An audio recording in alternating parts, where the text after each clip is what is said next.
దేవుడి దగ్గర దీపం ఎందుకు వెలిగించాలో తెలుసా? అలాగే దేవుని దగ్గర దీపం వెలిగించడంలో విశిష్టత ఏమిటి? దేవుడి దగ్గర దీపం కొండెక్కితే ఏం జరుగుతుంది? అది అశుభమా? అలా జరిగితే దేనికి సంకేతం ఇప్పుడు తెలుసుకుందాము. హిందూ సంస్కృతిలో ప్రతిరోజు చాలా మంది పూజలు చేస్తుంటారు. పూజ చేసే ముందు దీపం వెలిగిస్తారు.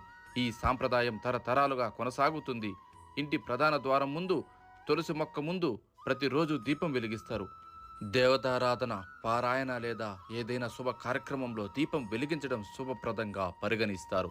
దీపం వెలిగించడం వల్ల జీవితంలోని చీకట్లు తొలగిపోవడమే కాకుండా ఇంట్లో ఉన్న ప్రతికూల శక్తి కూడా తొలగిపోతుంది. చీకటిలో దీపం మనకు త్రోవ చూపించి ధైర్యాన్ని ఇస్తుంది. దీపంతో వెలుగు ఏర్పడుతుంది. శాస్త్రాల ప్రకారం దీపం వెలిగించడం వల్ల జీవితంలోని కష్టాలు తొలగిపోతాయి. దీపం అంటే జ్ఞానం. దీపం మన జ్ఞానాన్ని వెలిగించి మనలోని చెడు అనే చీకట్లను